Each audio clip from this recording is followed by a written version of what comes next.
Hi, my name's Rachel McLeod. I'm a licensed clinical social worker and emotional wellness coach. And today we're going to do something a little bit different. We are going to have an Ask Me Anything about anxiety, depression, and traumatic stress, and emotional eating or any other coping strategies, which I didn't put that in the title because I thought about it last minute and then here we are. Um, so the floor is open. So let me just write a note here. I haven't done one of these in years. No, I'm being dramatic. I guess a year and a half. And I'd love it if I could actually even invite someone onto video, but I don't know how to do that exactly. So we will save that for later. So right now, go ahead and post any comments. And I'm a little bit ahead of you guys, so there's a little bit of a lag and delay. So um, I'm gonna just keep scrolling because I am gonna pull out my tech goddess skills. And okay, post your questions. Okay, so in the meanwhile, I decided what I will do is while you have questions, which I would love to answer, and we'll dive in, I will tell you about some of my favorite things that are going on right now in my world, and that is the miracles that are happening in my life. That I am getting to watch my clients unfold into and that are coming out of them. And so I just kind of made a little bit of a list because I don't really get to just celebrate that and tell you how much I love this work. Oh my gosh, it's so much fun. But I love it because it's just so deeply transformational. And I'm drawn to anxiety, depression, and traumatic stress and emotional eating and those things. But really, underneath all of that, I really this work can be done in any field. It's what is done in high performance. It's when you know how to work with the brain, you can do it for anything at all. You can help children do this. You can help um, women, men, anybody, any issue, anytime, anywhere. Whether it's finances to romance to sex um, to all the things. My specialty happens to lie in anxiety, depression, and traumatic stress. But what's fun is that my clients, I get to do all of the things and help them rebuild and take back any function they can imagine. If you can imagine yourself doing something, but you currently are blocked, we can build that and we can help your brain be able to build that for you and be able to start to move down those pathways. And that's really exciting because when we built what you want, then it's just fun. Um, some of my clients, when they first come to me, all they want are the panic attacks to stop. All they want is the self doubt to stop. All they want is to not feel like they want to hide all day or not feel like they want to go to sleep and stay in bed and hide out. And that's fun too. I enjoy that. And that's exactly like the cool spot too, because then they're just like, oh my gosh, I had no idea I could do this. And then after that, now it's like, well, what else can I do? And let's build. Um, so anyway, we have questions. So I'm going to dive in there. And then as I wait, I'll get back to the miracles. Um, I'm going to share one before I get started. Um, I have a client who is really just being able to love herself. It was so cool to watch because when you have so many symptoms of anxiety, depression, traumatic stress, and they just send you here and you spend your life running around in a circle and you can't get grounded, you can just have this pervasive feeling of what's wrong with me? What's wrong with me? Why am I like this? What's wrong with me? Where can this and despite the fact that they have been successful academically within their inner world and in professionally, but in their inner world it's chaos in there. They can succeed out here, but inside it's just not so.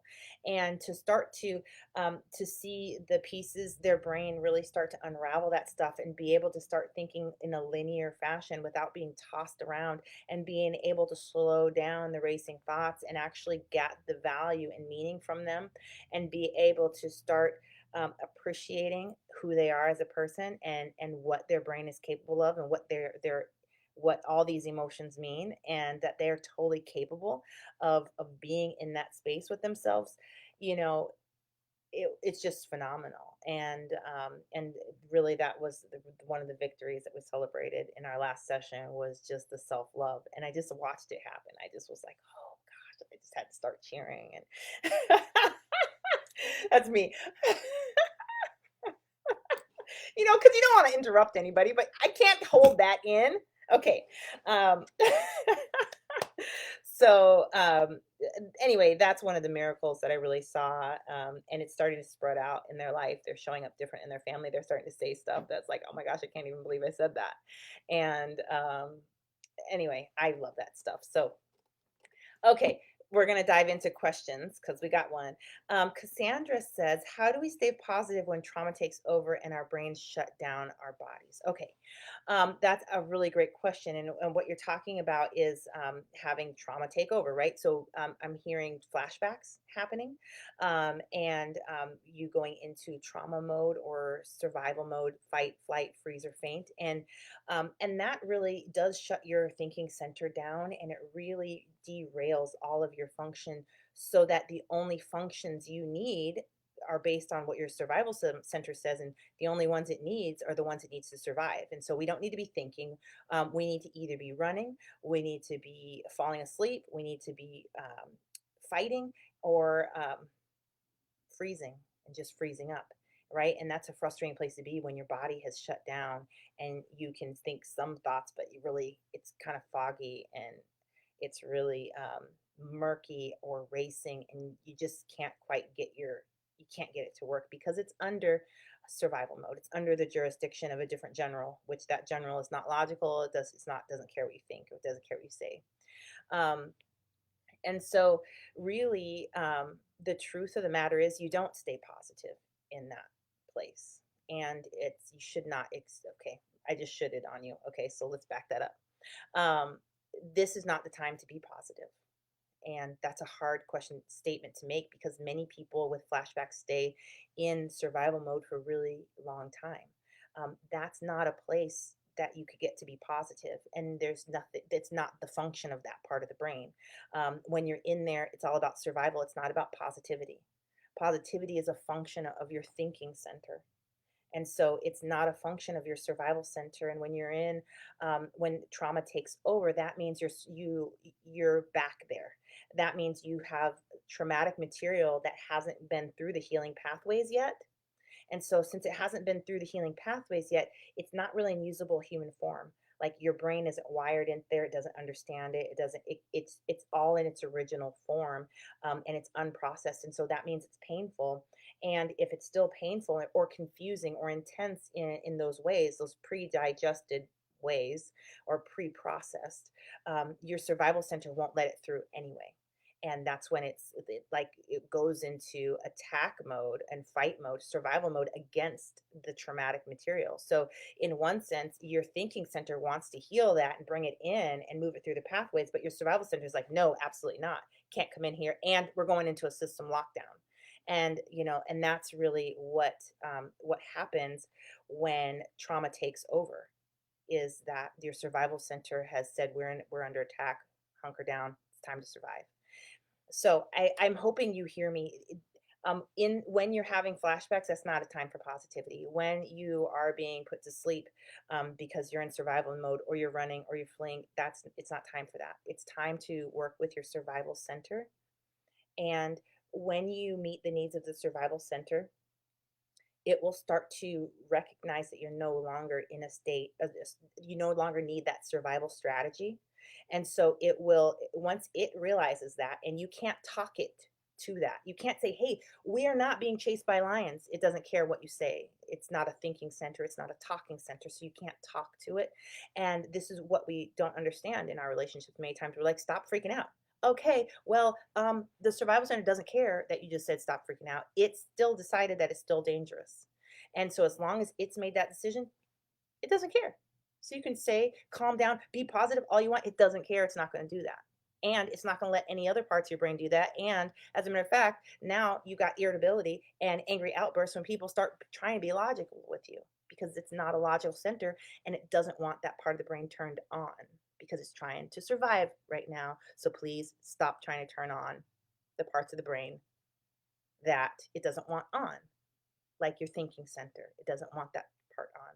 And so, but if we can meet the needs of the survival center, what happens is it gets the message, oh, we're not in danger. Okay, okay, okay, okay. Turn off the systems. Okay, we're done with that. Now your thinking center comes back on. And right now, once you're in your thinking center again, now you have an opportunity to be positive. However, what happens then usually is people go into self-criticism where like, I can't believe I just freaked out like that. I just yelled at my neighbor. I just did this. I just slept for 3 days. And they're like, "Oh my God," and that's really hard to be positive with. But when you're if you keep that going, your survival center is going to be like, "Oh, we're still in pain. There's more pain now, and we're getting an overwhelm and overload. Oh my gosh, shut down, shut the system down." And now you go back into a survival state, and you don't get to be positive in that state. You get to be groggy, angry, cranky, and running, and fleeing, and sleeping. But once that once you work with your survival center and it turns back on again, you get back in your thinking center. And in your thinking center, you get an opportunity again to have choices. And so then you could choose to be positive then. But if you keep going in, if the triggers are triggering you into a survival state, and then you're coping with the triggers is turning you back into a survival state, that's a pretty big circle that you could stay in for hours and hours and hours during the day. And that's corrosive. That hurts us. That helps us. We can tear ourselves down about that because nobody wants to find themselves in that kind of circle. So um, I hope that you're seeing the mess of that, and the really that it's not a you don't stay positive in that. You interrupt the pattern and you process it and you eliminate the symptom. And you get your brain to do that. You get your brain to eliminate the symptom. Those are your options, or you stay in the pattern, because if you because you can't remove triggers, right? And your brain is so powerful, it will make new triggers out of nothing. And now your triggers have moved around and shifted, and things that didn't used to bother you, now they bother you, right? So it's so much better to just interrupt and eliminate those symptoms so you can and work with that part of the brain to get it back into the thinking center. That's one thing, getting it back into the thinking center, that just helps you stay present and stay moving and give you the opportunity to be positive. um, but really, that's just one function. Really, so much better to take the whatever the trigger is and get it through the system, because once you get that through the healing pathways, what happens then is that your inner healer can change the programming to the survival center, so that your survival center is no longer interpreting something as dangerous that isn't anymore. And once you can do that once, you can do that 10 times, you can do that 30 times, you can do that 1,000 times, and you can eliminate all and reprogram your survival reactions so that you don't have to live in a survival state. So that's a roundabout question to answer your answer your question, but I hope you understand that it's a great question, and there's a long answer to that. Please ask me. Let me know if you have any more questions about that. What questions should we ask family? Christy asks, what questions should we ask family members and friends to help understand? Okay. Um, Christy, I want you to ask me that question one more time, because I'm hearing two questions in here and I'm not hearing one that I'm getting yet. So I want you to send that back to me one more time, because I'm not certain, or if you're asking, how do I help family members understand, or how do I ask questions to family members to help them to start understanding their own process. So, but I would like to understand that question. So let's do that again. And hello, Christy, long time no see. And Cassandra, same to you, long time no see. um, so I will wait for that. I'm going to talk about another beautiful moment in the meanwhile while Christy's getting her. Um, I am really excited to be working with a client who is working through health anxiety.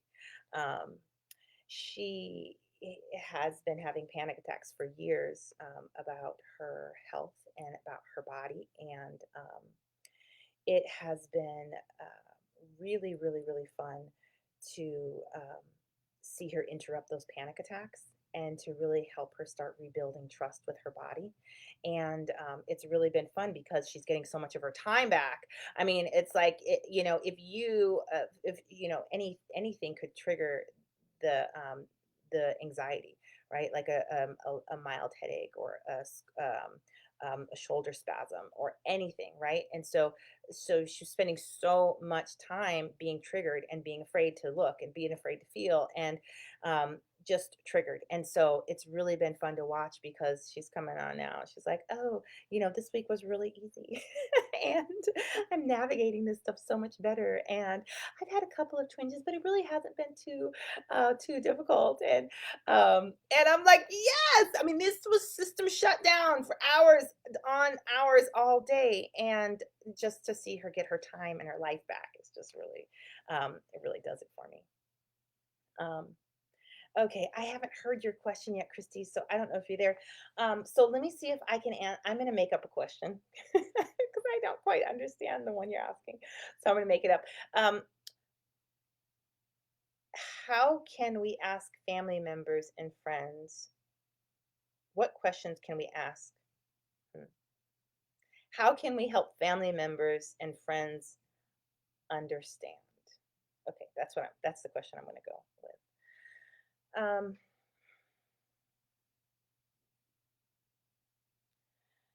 you know, when I work with when family members come in, I really like to explain this in brain function because really, if we keep it people to people, can really be triggering because we have so many feelings and we're projecting our thoughts and our feelings onto each other all the time.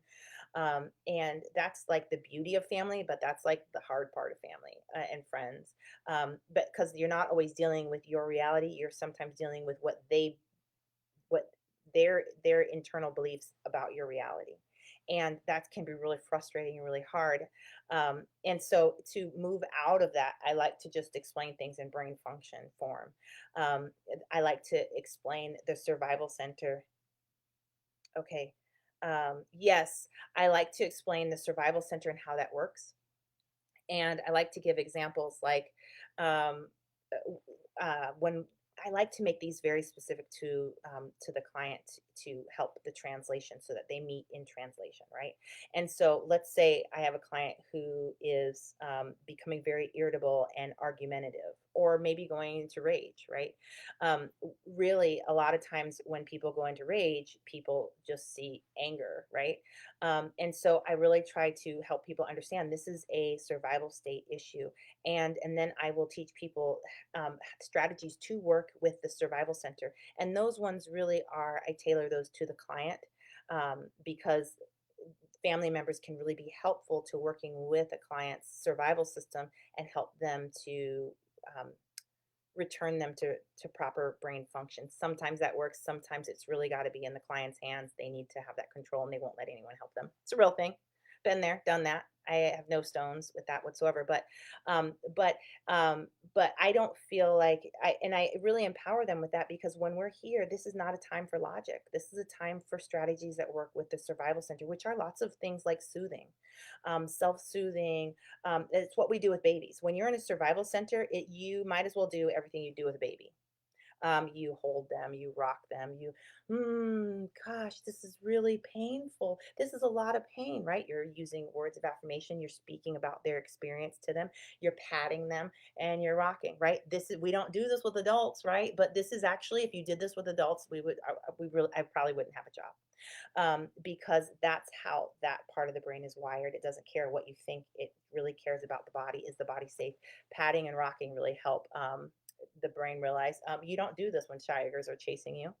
So we must not be in danger anymore. You know, um, but right, there's tricky boundaries there with adults because you really need to become your own self-soother eventually, and we don't want to cross boundaries into codependence, so that's tricky, and that's why I like to specialize. I like to customize those for each person, right? um, because boundaries, right, with kids, you're part of their regulatory system, you're part of their nervous system regulating, so it's like you need to be in there, hugging and holding, as long as they'll let you, as old as they will. um, And there's other strategies as well, right? Because this is not, I mean, there's other ones that work faster, and they're, I don't specialize in rocking and hugging people. Like, I don't. I do know it works. I do know it's helpful, but that's not really how I roll. But I wanted to give you an idea of some of, right, and that's much different than calm down. Why don't you just get over it already? That's those are strategies for here. And if you're not here, there's no reason to do strategies for here because you're not even there. You're over here. Anything going there is wasteful. We're just wasting our time and energy. And that's why I don't use talk therapy strategies, because it's all for here. And if you're not here, what are we doing? You're over here. And I'm trying to work with people's stuff over here, so I don't want to spend a session right here. I don't want to do that. You can do that anytime. You're doing it right now. By listening to me, we're talking, we're feeding this, right? And that's appropriate for right now. But when we're talking about creating change in your function and eliminating symptoms of anxiety, depression, traumatic stress, and the ways that we cope, like emotional eating and marijuana and fighting and hiding and running and numbing and distracting, we want to work with this part of the brain. And that's where you get the time you spend working with that is the time that counts towards eliminating these symptoms. So I like to explain this in brain function terms, and I like to give them examples of fight, flight, freeze, or faint that um, are tailored to the client, because everybody's fight, flight, freeze, and faint looks different. As a matter of fact, somebody's fight could look like somebody's flee, right? Somebody's freeze could look, I don't, it's just so, I mean, the brain is just powerful and creative. So that's one of the pieces. The um, Okay, so how can we help family members understand? I think brain function is there. You want to have these conversations when people are regulated, when when you're having a good time. Because if you're angry and you're fighting with each other, you guys are all in your survival system. There's no understanding going on there. Your mode and the purpose for this is survival. And the only thing you've got going on in an argument or a fight, or where feelings are escalated, is, am I safe? Am I going to survive this? Am I valued? Am I not valued? Those are the questions everybody's asking themselves while this is going on, and they're over here in their survival center, and neither one of them can regulate themselves or each other. That's not a time for information. That's not a time for, hey, this is my anxiety coming out. I don't care if this is your anxiety, right? Because that's when those things go back and forth, right? Because everybody's um, in fight mode. So I would say, um, have do it at a time when you're having fun. Drop a little here, drop a little there. Find some really great information about the brain, how it works. I love the book "The Body Keeps the Score." Love it. Very transformational for me. Um, as I Dan Siegel's work, love him. I'm absolutely a Dan Siegel groupie. Um, he is really good at explaining that, especially if you've got little kids. He's really great at that brain function stuff. Um, and so there's that. And the next thing that I would say, Christy, is that I'm going to hear more questions coming out, and if you're watching this, we're asking questions, so go ahead and post your question and I will get to it. Christy, it's both, they judge me and stigmatize me. Okay, so you're talking about, you're receiving a lot of judgment, and this is very triggering. This is something that will put us into the survival center, because we're going to have big feelings about it. We're going to feel threatened, abandoned, feeling alone, feeling punished. Those things have to do with our connection to our tribe, and that's part of survival. We are hardwired to be connected to our tribe, because when we were cave men and women, we were running around, but you were with your pack, right? You were with your tribe, and that's how you kept safe, was in numbers. But if you made the pack mad and you just kept doing that thing, that is the thing that they didn't have, pretty soon they'd kick you out of the tribe and you'd be by yourself, and the saber-tooth lion would come get you and drag you off and eat you, and you're done. And so we learn very early, we have to stay connected. Now, logically, doesn't match with the current times, but it's not something that has been upgraded from our subconscious and our survival center. So we can be very much instinctive like that. Plus, because of how we're hardwired. Any threats of um, being kicked out of the tribe, abandoned, left, is processed in the brain by the same part of the brain that processes being stabbed in the gut. So if you can imagine how much you don't want to be stabbed in the gut, that's also how much you want to be loved and accepted, right? And so we will get crazy about that. If we feel the threat that we are not being loved or accepted, you just anticipate you're going into a survival state. You might be going into freeze, like, let me just freeze here and hope that they let this blow over and I'll be okay and fine, you know? Maybe you're going to go in fight mode. You're going to fight for their acceptance. You're going to fight them down and make them accept you. That's a real thing. People do that, or you're going to run from it and hope you can run away from the problem long enough. There's so much going in there, but that is absolutely um, uh, uh, the judgment and the stigmatization and not accepting you is very triggering here. Now, let me tell you the good news. The good news is you can process all of that emotion. You can take that feelings of threat and you work with your brain to get that through the healing pathways. And what happens is that it like if you were to feel like I'm going to describe this like with my body because this is what happens in your body too. If you'll check in and notice this when you start to feel threatened, like you're leaving, you'll feel all tense and knotted up. All of a sudden, when your brain can work this through, all of a sudden it just loosens up and that survival trigger connection is broken and the brain will change it and make it something functional so that what happens and you'll just start noticing this what happens is the same thing will happen but it's not a big deal to you and then you'll kind of be like they just did they'll have this conversation with yourself they just did the same thing they always did and I was fine. Oh, look at me. And that changes your whole world because now you systematically went into fight mode and you just flip, flip, flip, and you're gone. And so, but now you're still here and you're grounded and you're in your thinking center. And now you can actually think and reason your way through the exact same situation that would have had you in a survival state with your brain turned off. And this is very empowering because now your family can do the same things to you and you stay grounded and regulated and maybe you decide, this isn't really what I'm doing here. Or you say a couple of words and they're like, whoa, what's happening here? This whole dynamic changed. And that forces them to do an internal reorganization. And that's really awesome because people need those things. But if we stay up in survival states the whole time, we can't ever get grounded to see what's actually happening and to really be present in our relationships and in our interactions so that we can decide what's going on. And your brain is phenomenal. It knows exactly how to resolve all these things if it could actually function. But if you can't get in your thinking center and you have to stay out here in your survival center, you never can use all the brilliance that's in here. Yeah, autopilot is well.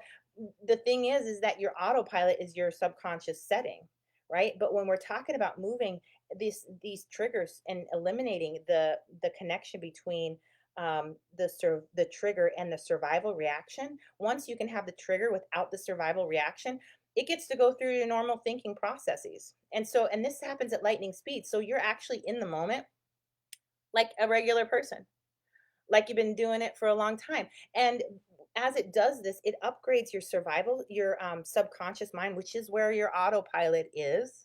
And the next thing you know, you can be in the situation without thinking about it too hard and you're just navigating well. The first time it might be a little bit rocky, but then, as you get those wires connected, all of a sudden, oh, mom's tripping. Look at her doing her projecting on me right now.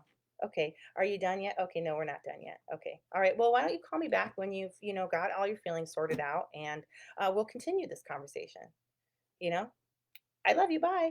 And then you're like, who is this? Who am I? And you notice you're not in angst and your body's not all knotted up because it processed that. And I'm not joking. That's actually what happens. It sounds magical or woo woo or like, I don't know what you're talking about, Rachel, because I know you've lived with your anxiety for a really, really long time. And I'm talking about everything unwinding and being able to relax. And you're just like, what the heck are you talking about? But no, for real, that's when you know that the symptom is gone. That's when you know that you have effectively eliminated the symptom is when you can trial it out. That's what I'm constantly doing with people. If you try it and it activates, it's not done. I mean, right? And so, but we do this gently, right? Because we don't want a lot of pain. We don't want to just, oh, dump somebody back in the trauma. How's that feel? Oh, you're still triggered. Okay, well, come back out. And no, no, that's traumatizing. We want it to be gentle because we don't want pain. We don't pain. Pain makes the survival center out and active. And that's what stops healing. That's what stops the healing process is survival mode. The more you're staying in survival mode, the more you're not healing. And so I don't want to make you be in survival mode more than I mean, if we can like turn it on, turn it off, activate it, deactivate it, that's what I'm looking for. Um, in very small doses that create really big changes, right? um, then you get your freedom back and you get to feel like your brain is on your team and where your autopilot is running smoothly and not going autopilot to survival mode, autopilot survival mode. Okay, we're going to get a little bit of thinking center on. Now we're going to autopilot where we're numbing, numbing, numbing, numbing, numbing. And some people's autopilot is on numbing. Been there. And some people's autopilot is on being on defensive. That's where all the defenses are stored. So I like to get in there and get those processes and start creating flexibility with those defenses, right? Because they can really stop the healing too and activate um, blocks, right? Um, okay, so what I'm saying, Christy, and is um, that it sucks that they're doing that, and I would love to educate them, and sometimes that's not always possible. Um, but that never stops your ability to heal. And that's what's brilliant is that there's so much when people have done harmful things to us, we want them to apologize. And sometimes they're just not there, or sometimes they're, jerkwads and they're just not going to apologize. But what's great is our brain can heal it anyway. And even if they did apologize, we'd still have to do the healing work in our brain to do it, to reconnect and to feel safe again, and to really start to rewire that trigger, so that the trigger, when we're triggered like that, it's safe and goes through. So I would say that because that's where your power is. Heal that. Get that, like, get in a place where their judgments aren't turning aren't making you go into survival mode, right? And that's hard. I mean, and that sounds like, it sounds like lots of things, but that's really where you get your freedom, and you don't need permission to heal. And all of a sudden you're done with that and they're not. And then really a lot of times when somebody finishes something, the whole dynamic changes. A lot of times the family will try to pull them back, and then they can't, and then they're like, well, but I love them, even though I've been torturing them and have been terrible to them and I've been sabotaging them. But I do love them, and now they're elevating out past me. I want to be there too. And so healing really, like, there's so much that you can do inside here, but it starts going up and down the generational um, pathways, I'm going to call them. And so it goes up to healing the parents even too. There's like it's really pretty phenomenal. It's not a guarantee, right? Everyone's on their own path, but I have seen miracles and just beauty coming out there, and also down to the children and out to the siblings. So because it's kind of like healed people, healed people, healed people, healed, I'm going to say this right, healed people heal people. But it's also like when you can uncover the trauma, when you can uncover the anxiety, and you can uncover depression, whatever is in there, all of a sudden your authentic light starts shining. And really, people are very drawn to that. When I'm doing sessions, it's a funny thing every time, 100% of the time.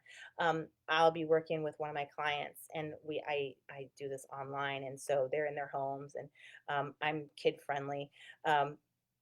So like the babies, bring the babies, and or the babies will be in, or older, or they'll be in the other room. Mom will be triggered, and we will work through a trigger, and all of a sudden she'll just be like this, and the kids just like zoom, they find a reason to be in the room. They can feel it. They can just feel this joy coming out of mom, and I don't know how long it will last the first times, right? Because we got time, we got to work on this and clear more and more stuff. But when that stuff starts clearing in the moments and they break through, forget about it. The animals come over.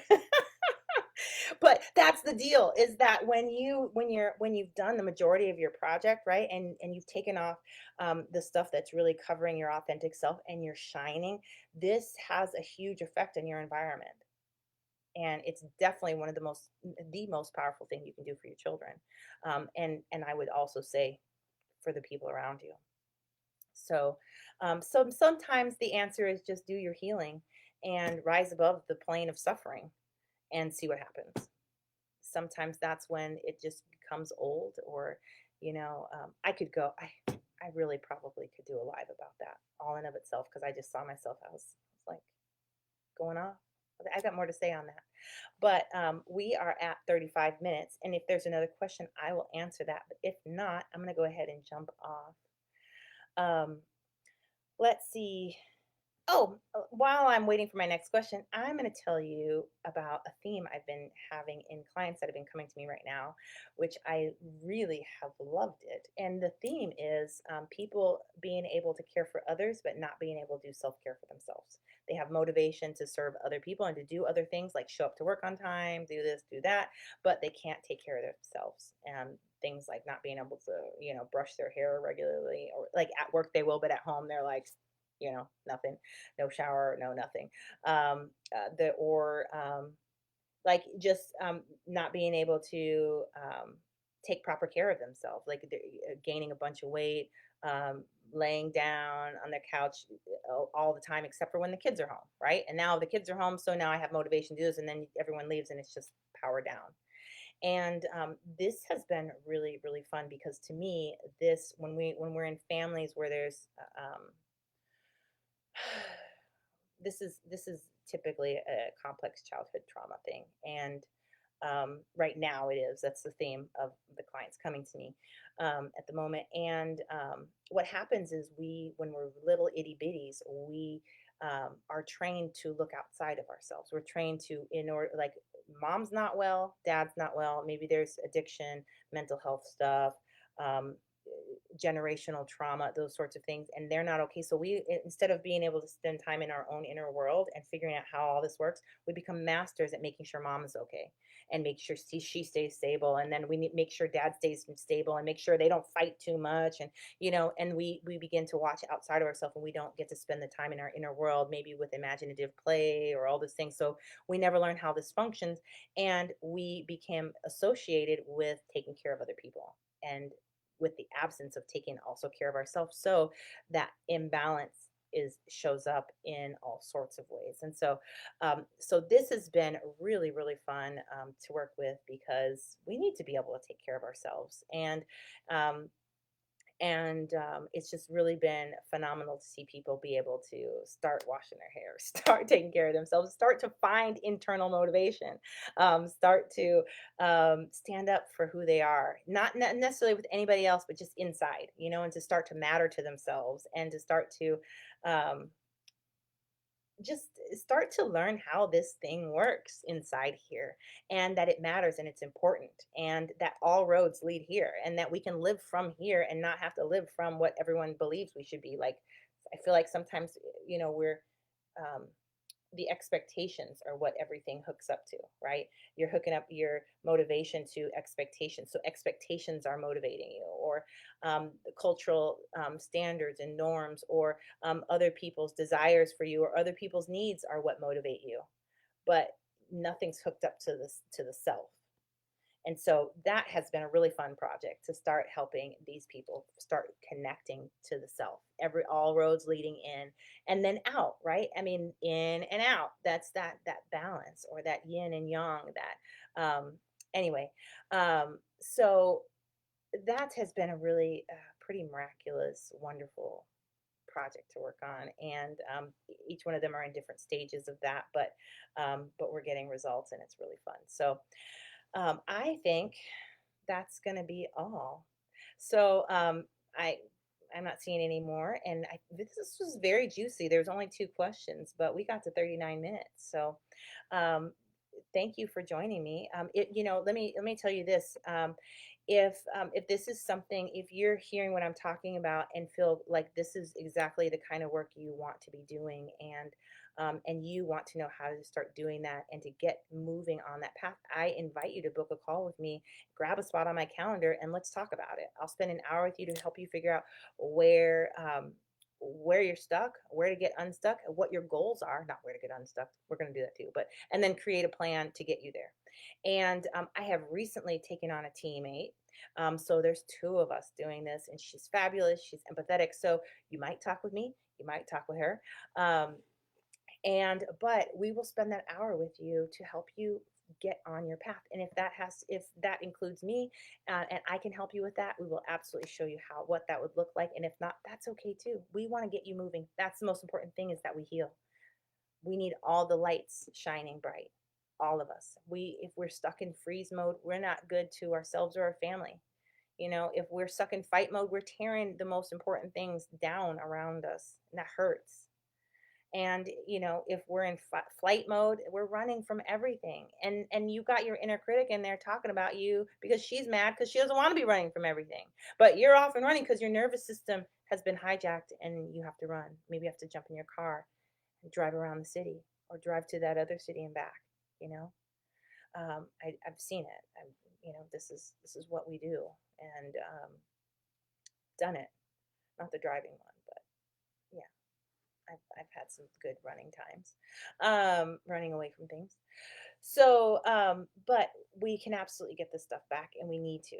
So, anyway, if that's something you're interested in, I encourage you to book a call with me by going to rachelmcleod.com/call. Also, if you will just want more information on how do I do this, because I think it's important that we see different models, because there's more than just a therapy model out there. And really, if you want to know how I help women eliminate symptoms of anxiety, depression, and traumatic stress in 2 to 6 months, I encourage you to watch the webinar. I'll put that in the comment section so you can find that, and go ahead and watch that and learn more. Keep learning, and then guess what? At some point, you're going to have to take action, because the problem is with the survival center, just like we talked about, and it's not a learning place like that. It's not. It doesn't care about what we think and what we know. That's for this. Learning is here, but at some point, you're going to have to take action, and you're going to have to start do the work of reprogramming that, and that is beautiful, amazing work that does not have to take a long time. So having said that, I will go ahead and put links in there, and we'll talk again. If you got on this at the end tail end, I encourage you to watch this from the beginning, because we had some really great questions, and we really got to do some good talks. So we'll have some more of these in the future. All right, good night and take care.